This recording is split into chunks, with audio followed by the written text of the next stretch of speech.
In this problem, I'll demonstrate how measurements could be dealt with in a real-world context. Often we wish to estimate the uncertainty in the result of a simple calculation that's been performed using measurements. So below, I'm going to do one way to find the uncertainty in the final calculation, and it'll be based on the uncertainties in each of the individual measurements. Let's say 3 dimensions of a rectangular box-shaped room were measured by 3 different workers with different instruments. One worker measures the length of the room to be 10 plus or minus 0.05 meters. Another worker measures the width of the room to be 20 plus or minus 0.05 meters. But the person measuring the height didn't have as precise of an instrument to work with. And they could only estimate to the 10th. They said it was 5 plus or minus 0.5 meters. We want to find the best estimate of the volume of this room with the correct units and the correct numbers of sig figs, but we also want to give a reasonable estimate of the uncertainty in the volume of the room. So here's one technique for doing this. We can find the smallest estimate of the volume.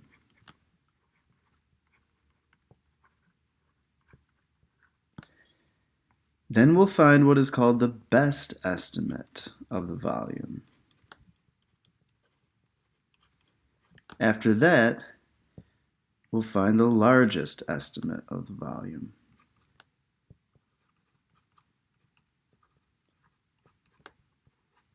I'm going to start with the best estimate actually because I believe that's the easiest one to understand. So to get the best estimate, all you do is you multiply the measurement estimates by each other and you don't worry about the uncertainty at all. So we would do 10 times 20 times 5.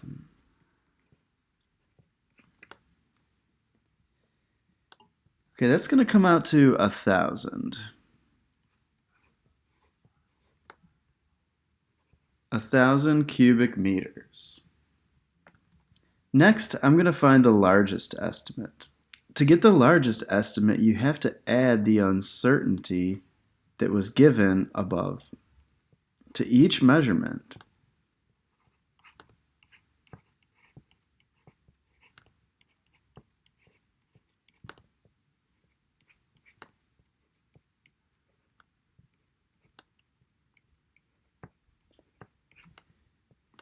All right, this is going to give us 10.05 times 20.05 times 5.5. We have to go with the largest possible value of each measurement.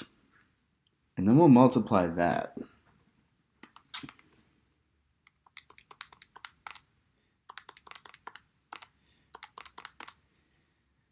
I get 1108 approximately meters cubed. Okay? Then we'll find the smallest estimate. To get the smallest estimate, though, we subtract the uncertainty.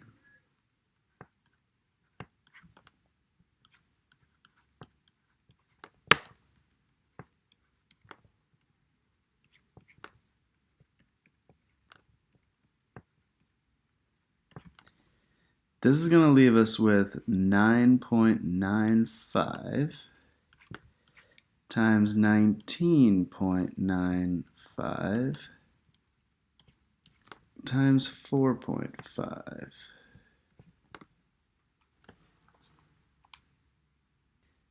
I get 893.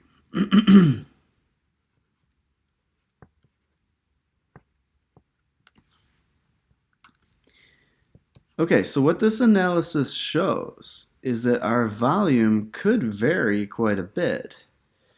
It could vary between being as low as 893 cubic meters or it could be as high as 1108 cubic meters. So how do we report our final answer now? Well, we actually let the best estimate be in our final answer.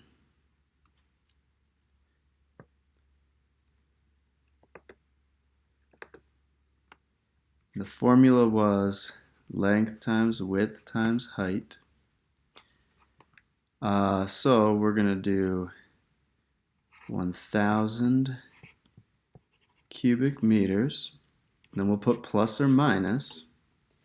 And now we have to decide how far off it could possibly be. So we would subtract.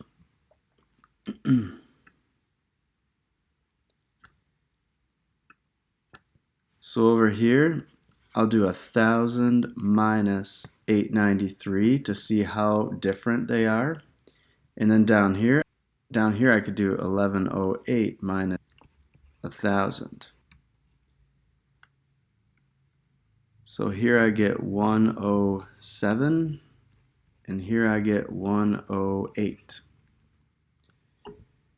So in each case, we're about 100 off. So our smallest estimate is about 100 cubic meters below 1,000, and our largest estimate is about 100 cubic meters above 1,000. So that would be a reasonable final answer.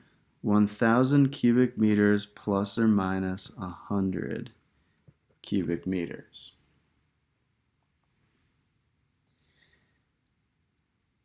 Now, using significant figures, now in order to report this with the correct number of significant figures, notice that there are 2 sig figs in this best estimate, whereas the others have 4. And since we are multiplying measurements here to get a volume, we want to keep only 2 sig figs in our final answer. So even the 1,000 meters cubed here doesn't quite cut it. It would be better to write 1.0 times 10 to the 3 cubic meters plus or minus 100 cubic meters. Now notice I didn't keep 3 significant figures in my uncertainty. And generally, you shouldn't. You should only have 1 sig fig in your uncertainty, maybe 2 at the most. So you want to keep the most important one here, which would be the hundreds place.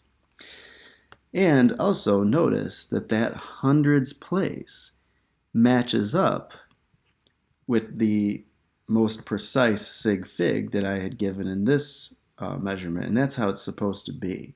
So we could be as low as 0.9 times 10 to the third meters cubed, or it could be as high as 1.1 times 10 to the third meters cubed.